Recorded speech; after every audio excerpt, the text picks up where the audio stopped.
여호수아서 24장 20절에서 22절 말씀까지 봉독해 드리겠습니다.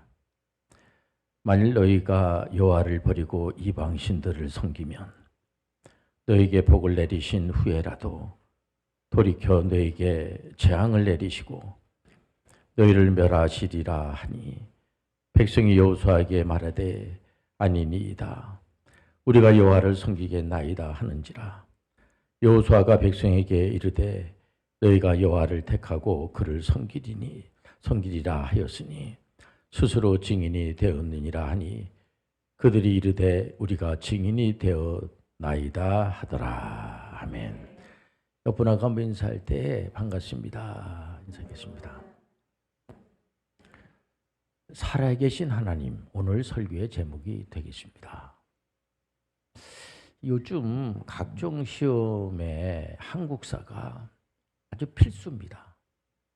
그 나라의 사람들은 그 나라의 역사를 아는 것은 당연한 겁니다. 우리나라에서도 가장 존경하는 많은 왕들이 있습니다. 많은 존경받는 분들이 많이 있죠. 그 중에서 조선시대의 그 세종대왕, 또 이순신 장군, 나라에 특별히 애국하고 많은 분들이 존경을 합니다. 이번에 그 역사 드라마에서 그 이방원, 그 태종 이방원, 그 요즘 그 역사 드라마를 쓰는 분들이 얼마나 글을 참 신랄하게 잘 쓰는지 모르겠어요. 세종대왕께서 이제 왕이 되기 전에 태종 이방원이 그 아드님을 왕을 만들기 위해서 굉장히 그 심혈을 기울이면서, 여러분들 알다시피 태종 그 이방원이 많은 사람을 죽였어요. 그러니까 그 세종이 뭐라고 하냐면은 아버지 왜 그렇게 인생을 그렇게 삽니까? 아니 내가 너를 좀 훌륭한 왕을 만들기 위해서 내 손에 내가 피를 묻힌다. 네가 왕이 돼서 왕을 할 때에 혹시라도 너를 방해하는 그런 세력이 있다고 하면은 다 죽여버리는 겁니다. 그러니까 세종대왕이 뭐라 그럽니까? 세종은 그 형이 이제 왕이 되지 않습니까? 왕이 되는 그 순서대로 말하자면은, 근데 그 장남이 그렇지 않습니까? 세종한테 내가 왕이 되면 너 반드시 죽여. 그러니까 세종이 그 얘기 듣고 난 다음에 내가 반드시 왕이 될 겁니다. 그러나 내가 왕이 되고 난 다음에 형 안 죽여요. 세종은 약속한 대로 그 형님들을 절대로 죽이질 않고 끝까지 돌봐준 것을 볼 수가 있습니다. 아버지가 그렇게 안 해도 나는 훌륭한 왕이 될 수 있습니다. 뭘 선택하느냐가 참 중요한 거예요. 성경적 역사는 진실된 실제입니다. 거짓이 없기 때문에 많은 분들이 살아계신 하나님을 찬양하는 거예요. 하나님은 살아계시기 때문에 역사를 일으킨다는 겁니다. 여호수아서를 우리가 보면서 굉장히 그 긴박감을 느끼고 단숨에 다 읽어버릴 수가 있습니다. 1장부터 24장까지. 우리가 이제 육신에 병이 없고 그러면은 참 건강한 거 참 감사하죠. 그러니까 사람의 병, 사회의 병 그렇지 않습니까? 사람의 병, 사람의 질병이 없으면 너무 감사하죠. 사회의 질병이 없으면 너무 감사하죠. 목사님 저는 몸이 아무런 질병이 없어요. 감사하죠. 저는 정신적으로도 이렇게 이번에 점검을 해봤는데 아무 이상이 없대요. 감사하죠. 육신적으로, 육체적으로, 정신적으로, 영적으로 건강하면 얼마나 감사합니까? 사회적으로도 건강하면 얼마나 감사해요. 근데 성경에서 말하는 거는 내가 건강해요. 그것도 감사하지만 그거 이상을 말하는 겁니다. 바로 역동성을 말하는 거예요. 우리가 이 땅에 와서 아무 일도 하지 않고 나는 뭐 몸이 안 아파요. 나는 건강해요. 그러 끝나는 것이 아니고, 우리 하나님께서 창세기 12장에 보면, 우리가 성경을 왜 봅니까? 창세기 12장을 보면은 믿음의 조상 아브라함을 하나님이 선택하는 걸 볼 수가 있어요. 여러분들 잘 알다시피 믿음의 조상 아브라함이 하나님 저를 믿음의 조상으로 선택해 주셔야 되겠습니다. 해가지고 믿음의 조상 아브라함이 된 것이 아니고 하나님께서 깊은 생각하는 가운데에 하나님이 선택하신 겁니다. 믿음의 조상으로. 하나님께서 믿음의 조상으로 아브라함을 선택하고 난 다음에 내가 너를 믿음의 조상으로 선택했어. 너는 이제 앞으로 믿음의 조상이야. 참 좋네. 나는 이제 믿음의 조상이니까 나는 믿음의 조상이 됐네. 그리고 끝나는 게 아니에요. 우리 하나님께서 선택할 때는 그냥 선택하는 것으로 끝나는 것이 아니고 언약적 약속, 언약적 명령을 준행하라는 겁니다. 아브라함을 선택한 것은 가나안 땅을 점령하라는 거예요. 가나안 땅을 정복하라. 그거예요. 그러니까 그 아브라함의 그 가문을 선택한 것은 한마디로 전문인 선교 가문을 이루기 위해서, 선교하는 가문을 이루기 위해서 아브라함의 하나님, 이삭의 하나님, 야곱의 하나님 그렇지 않습니까? 요셉에 이르기까지 그 가문을 완벽하게 그 가나안 땅을 정복하게 하기 위해서 그 가나안 땅이 하나님의 땅이거든요. 이방 땅도 다 하나님의 땅이고 우상 숭배하고 그 문제가 많습니다. 뭐 굉장히 그 경제가 발달이 되고 가나안 땅은 도심 국가고 굉장합니다. 정보가 아주 탁월하고 무기도 막 최신 무기를 가지고 있고 근데 우상 숭배하는 그런 나라입니다. 그러나 그 땅도 하나님의 땅이 하나님께서 가나안 땅을 정복하게 하기 위해서 하나님의 나라를 세우기 위해서 아주 순서를 정해가지고 한 단계 한 단계 이렇게 진행하는 것을 볼 수가 있어요. 모세를 하나님이 세운 이유가 뭡니까? 이스라엘 백성들이 애굽에서 노예 생활하는데 너는 노예를 탈출시켜라. 너희 민족을 해방시켜라. 해가지고 그 출애굽을 보면서 우리가 그걸 느끼지 않습니까? 그러나 우리 하나님께서 모세를 선택한 것은 물론 이스라엘 백성들을 애굽에서 해방시키는 거 그게 모세가 하나님으로부터 받은 사명이죠. 그거로 끝나는 게 아니에요. 모세에게도 너는 가나안 땅을 정복하라. 그거에 가나안 땅을 정복하라. 가나안 땅을 정복하라고 하는데 모세가 120살이 됐는데 이렇게 눈을 번히 뜨면서 가나안 땅을 보면서 죽어버려요. 하나님이 죽여버립니다. 하나님께서 거기서 다시 그 백성들하고 큰 모세한테 덤비고 불순종하는 그런 백성들하고 같이 거기서 너는 가나안 땅도 들어가지 못하고 그 자리에서 죽어라 이겁니다. 하나님께서 모세를 미워서 그렇게 한 게 아니에요. 모세가 참 구약 선지자의 대표가 모세잖아요. 모세가 훌륭한 일한 게 많죠. 많은데 그 중에서 너무 훌륭한 일한 것이 뭐냐면은 여호수아를 제자로 잘 훈련시켜 놓은 겁니다.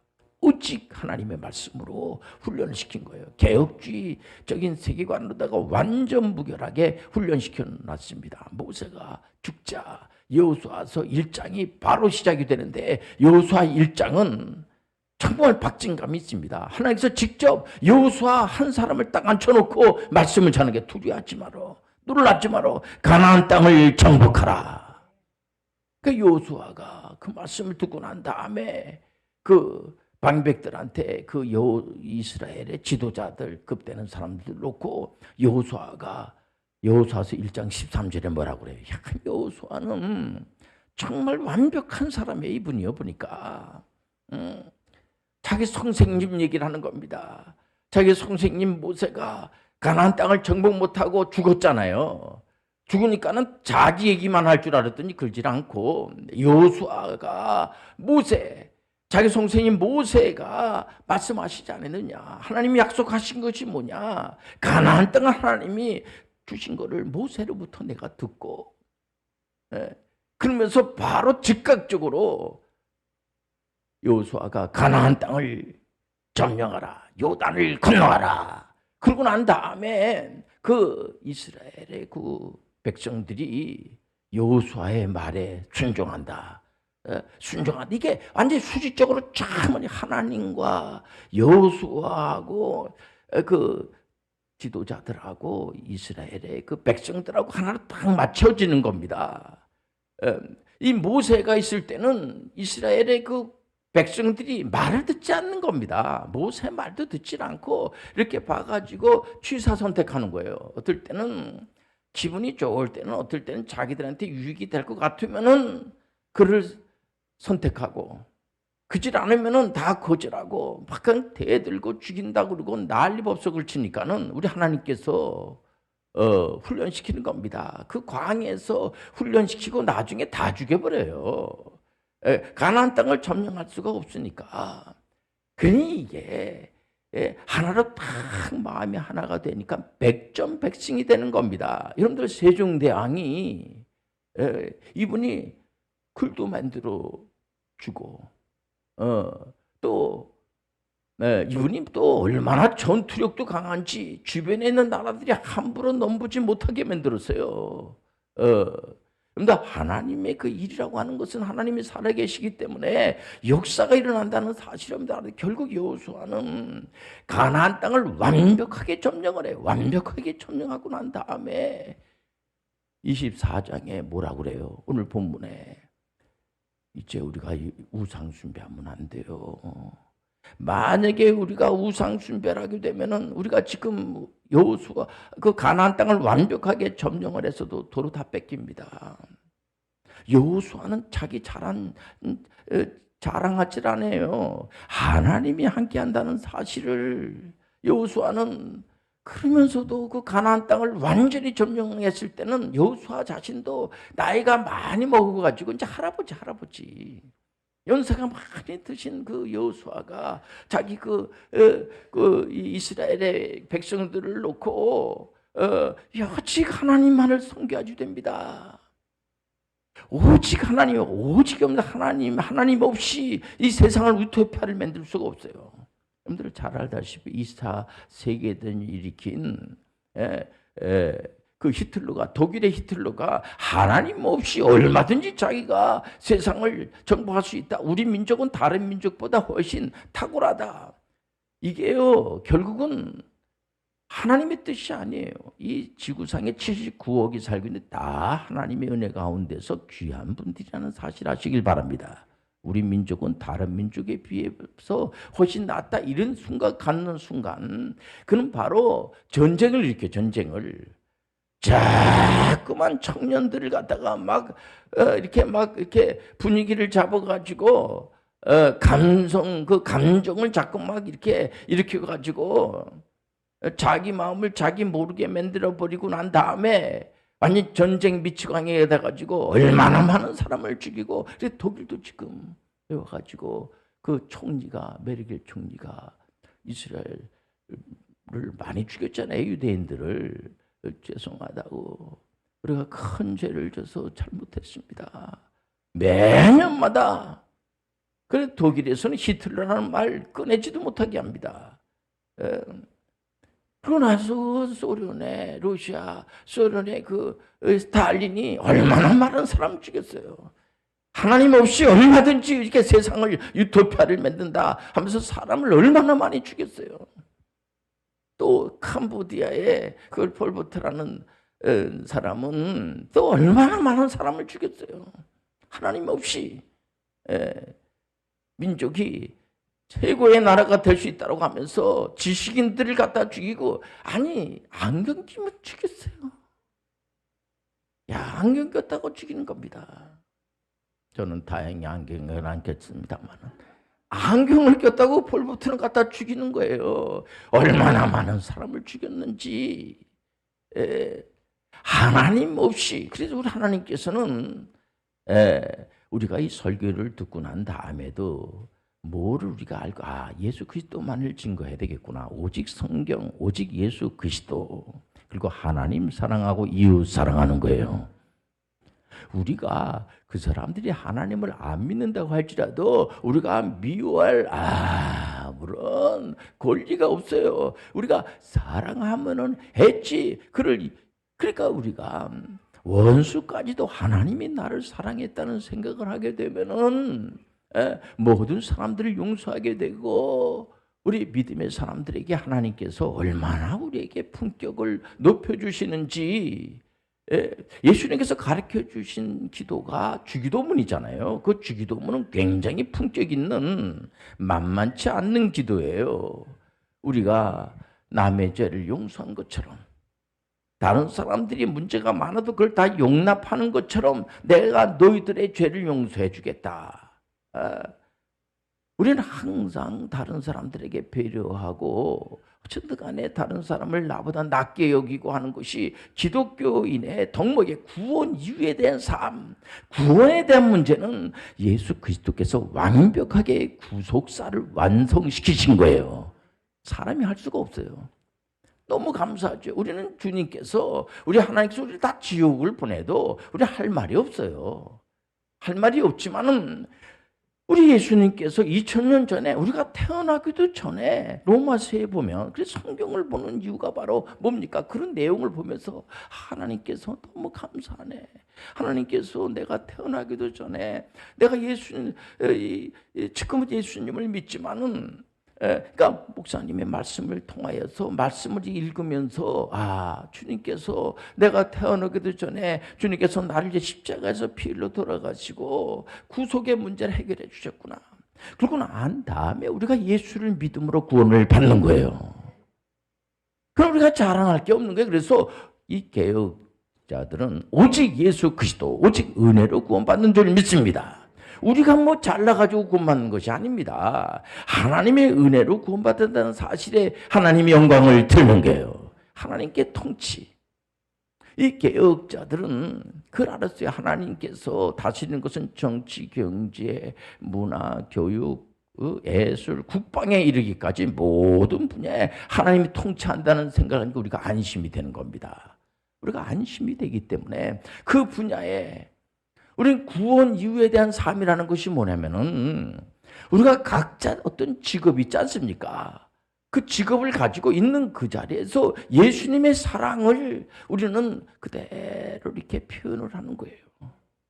어제 제가 전화를 하면서 목사님 제가 이번에 중대장으로 가게 됐어요. 5년 빨리 이제 대학교를 졸업을 해서 제가 늘 참 그 걱정을 많이 해서 나이가 너무 어려가지고 과연 군에 가서 장교로 근무하고 있는데 잘할 수 있을까?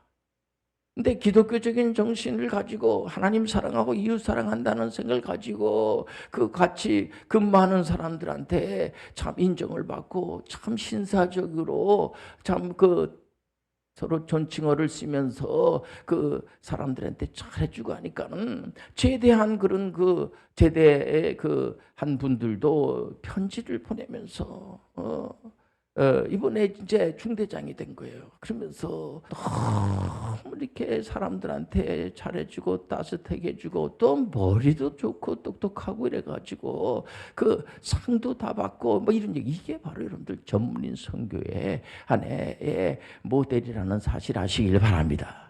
난 이래서 원망하고 저래서 원망하고 이번에 또 우리 군의 장교로 간 친구들이 국방부 장관상을 받았다고 하면서 그렇게 좋아하고 하는 걸 볼 때 얼마나 감사한지 몰라요. 여러분들 있는 그 자리에서 하나님께 영광을 드리시길 바랍니다. 그렇기 때문에 여러분들 하나님의 은혜 가운데서 정말 우리는요, 우리 예수님께서 직접 하신 말씀이 뭐냐면은 요한복음 14장 12절에 보면은 이 예수님의 제자분들이 예수님의 말씀을 잘 듣고 따르고 다 그 이해를 한 거 아니에요. 예수님이 하신 의도를 전혀 몰라. 그럼에도 불구하고 예수님께서 진실로 진실로 내가 당신들한테 말하는데 만약에 내 말을 잘 믿으면, 예수님의 말씀을 믿으면, 예수님을 믿으면 예수님이 하시는 메시아 일을 할 수 있을 뿐더러 더 큰 일도 할 수 있다. 엄청나게 우리에게 대접해 주는 거예요. 믿음대로 될지어다.